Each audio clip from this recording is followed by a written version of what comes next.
Hello students, आज की class में हम लोग कुछ प्रॉपर्टी देखेंगे कंपोजिशन ऑफ फंक्शन से रिलेटेड। कह रहा है let F A to B and ji B to C be two function. ये हमारे पास दो फंक्शन दिए। देन कह रहा है कि जी ऑफ एफ यानी एफ और जी का कंपोजिशन जो ए टू सी में डिफाइन है इज अनटू। ये अनटू है तो हमें दिखाना है कि g B to C onto होगा। अगर एफ और जी का कंपोजिशन ए टू सी में अनटू है तो यहाँ जी बी टू सी में भी अनटू होगा। यानी हमें यहाँ दिखाना होगा कि सी के हर एक एलिमेंट का प्री इमेज डोमेन बी में मिलेगा, तब ना जाके फंक्शन जी अनटू हो पाएगा। तो चलिए हम लोग इसका यहाँ पर प्रूफ देखते हैं। हमारे पास क्या दिया है कि जी ऑफ एफ जो है ना यह अनटू फंक्शन है। ठीक है, यहाँ पे लिख सकते हैं कि हमारे पास दिया है कि जी of F from A to C is onto. ये हमारे पास अनटू दिया हुआ है। तो इसका मतलब यह हुआ, यहाँ पे लिख सकते हैं कि अगर मैं इसमें कोई एलिमेंट रखूं, जैसे यहाँ मान लीजिए देयरफॉर देयर एग्जिस्ट्स मान लीजिए एक्स ले लेते हैं जो सेट ए से बिलोंग कर रहा है, इसके डोमेन में बिलोंग कर रहा है। तो सच दैट जब ये अनटू फंक्शन है तो हम लोग यहाँ लिख सकते हैं कि जी ऑफ एफ में यह एलिमेंट एक्स रखने पे हमें जेड मिलेगा। यानी कहने का मतलब कि जेड के लिए, इस जेड के लिए, जेड जो किसका एलिमेंट होगा, इसके को डोमेन का, जिसके हर एक एलिमेंट के लिए इसमें प्री इमेज मिलेगा इसके डोमेन में, यानी ए में मिलेगा ना, क्योंकि अनटू फंक्शन है। चलिए तो यहाँ पे अब हम लिख सकते हैं इसे इस तरह से, G of F x equal to में जेड।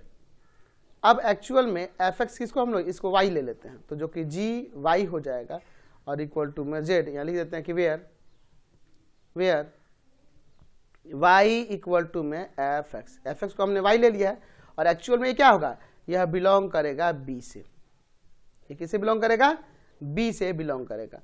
ये वाई जो आ रहा है एफ एक्स इक्वल टू हमने वाई लिया है, वो कैसे लिया है, तो यहाँ पर ये एफ एक्स जो होगा सेट बी से बिलोंग करेगा, क्योंकि ये जेड किससे बिलोंग करेगा, तो जेड सी से बिलोंग करेगा, जेड सी से बिलोंग करेगा। तो यहाँ से क्या कंक्लूजन निकलता है कि ये जेड जब सी से बिलोंग करेगा तो उसके हर एक एलिमेंट के लिए फंक्शन जी में उसका प्री इमेज यहाँ क्या मिल रहा है, वाई मिलेगा, प्री इमेज वाई मिलेगा। तो लिख सकते हैं यहाँ पे कि thus for all z belongs to C there exists y equal to fx belongs to b such that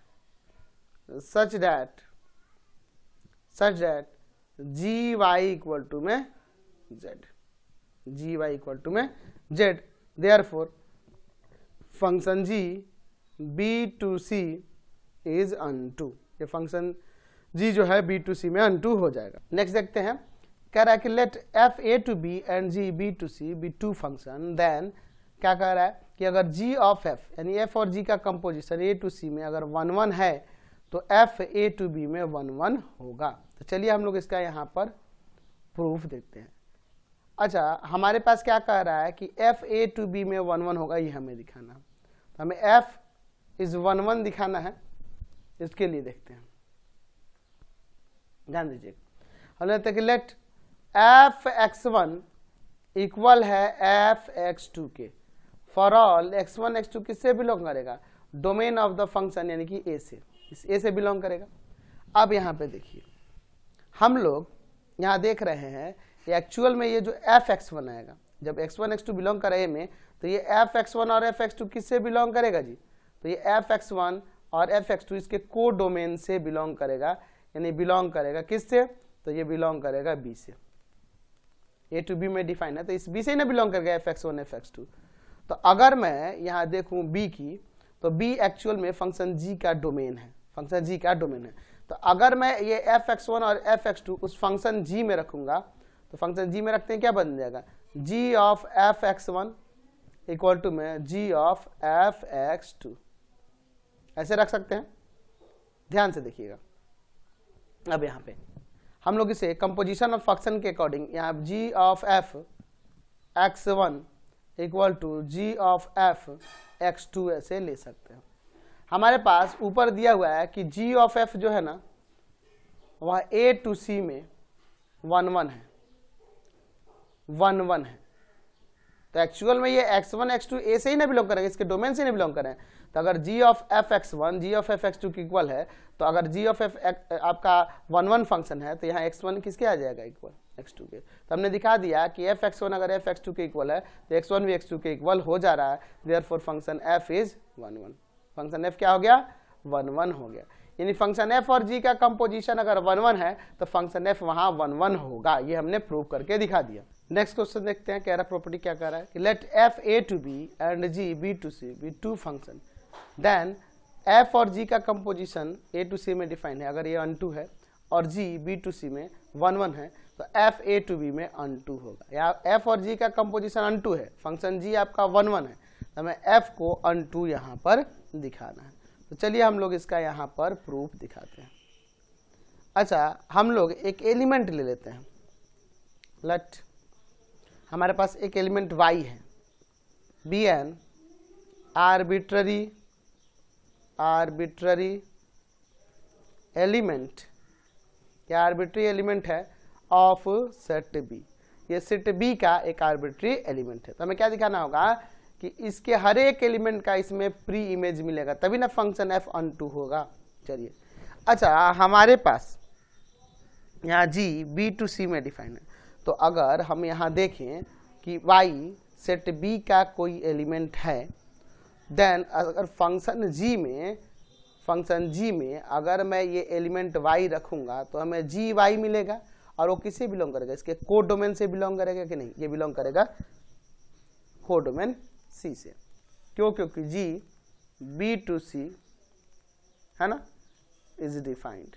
ठीक है, ऐसा हम लोग कह सकते हैं कि ये डिफाइंड है B to C में, इसलिए। ठीक है, अब देखिए हमारे पास फंक्शन f और g का composition g of f a to c is an onto function दिया, इज एन अनटू फंक्शन। तो जब ये अनटू फंक्शन दिया है तो इसका मतलब यह कि ये एक्चुअल में देखिए इसके कोड डोमेन को c यानी कि जी वाई, हर एक जी वाई के लिए इस फंक्शन में इसके डोमेन में प्री इमेज मिलेगा। यहाँ पे लिख सकते हैं and g y belongs to C, therefore there exist x belongs to domain of the function, यानी कि a, x किससे बिलोंग करेगा a से, सच दैट जब x a से बिलोंग करेगा तो इसका मतलब यह हुआ कि फंक्शन g ऑफ f में x रखने पर क्या मिल रहा होगा हमें, इसके को डोमेन का एलिमेंट यानी कि जी वाई। ठीक है, जी वाई मिल रहा होगा। तो इसे आप लिख सकते हैं कि g of F x equal to में जी वाई, ऐसे लिख सकते हैं।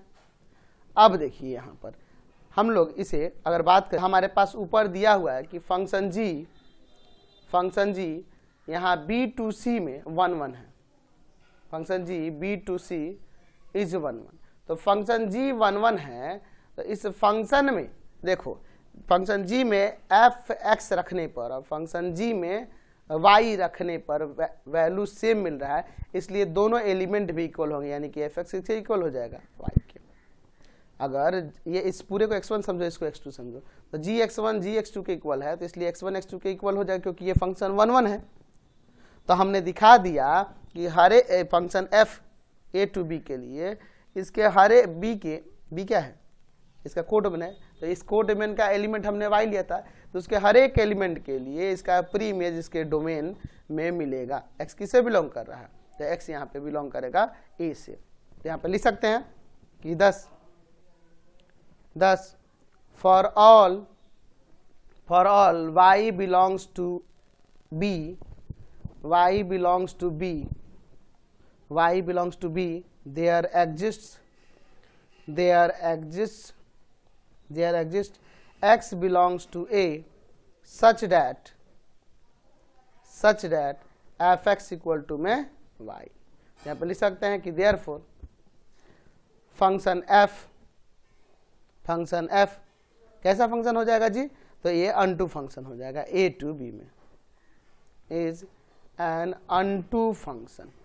तो हमें यही ना दिखाना था।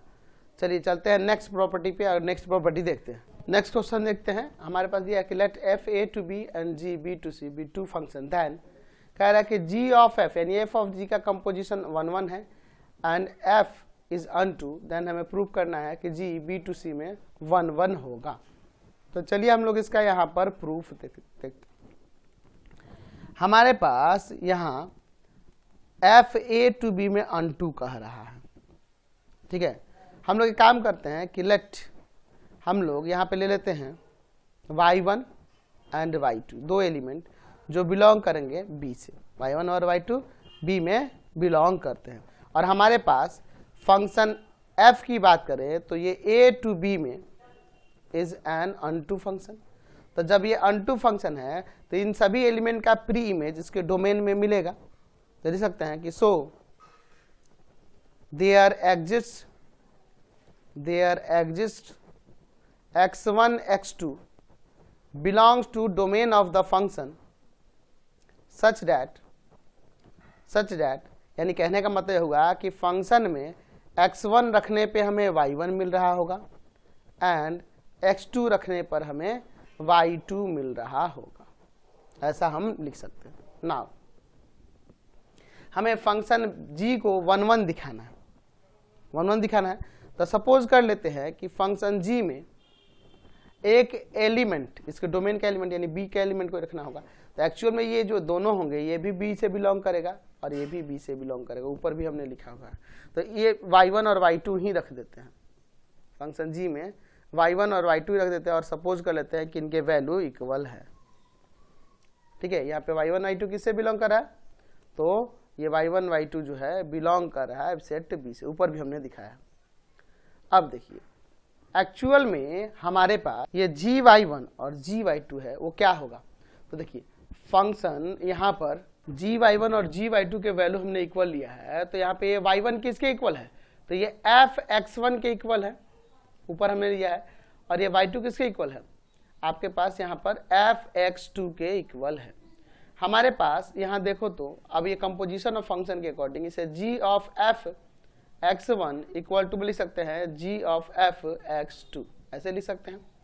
ध्यान दीजिए हमारे पास ऊपर जो दिया था फंक्शन g ऑफ f ये 1 1 कह रहा है a टू c में। हमारे पास दिया है कि g of f a to c is 1 1।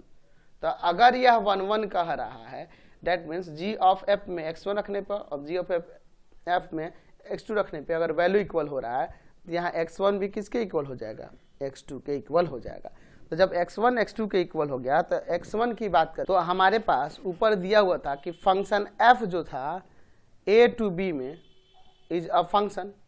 तो जब ये फंक्शन है तो एक्चुअल में ये x1 और x2 की बात करेंगे तो x1 x2 किससे बिलोंग करेंगे जी? तो x1 x2 सेट a से बिलोंग कर रहे हैं, डेट मीन्स इसके डोमेन से बिलोंग करेंगे। तो यहाँ पर हम लिख सकते हैं f(x1) इक्वल टू में f(x2).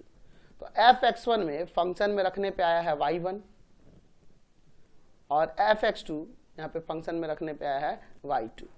तो हमने यहाँ दिखाया ऊपर लिया था किgy1 gy2 के इक्वल है, तो हमने दिखा दिया यहाँ कि y1 y2 के इक्वल होगा। देयरफॉर हम लिख सकते हैं कि function g b to c is 1 1 function, ये आपका 1 1 फंक्शन हो गया।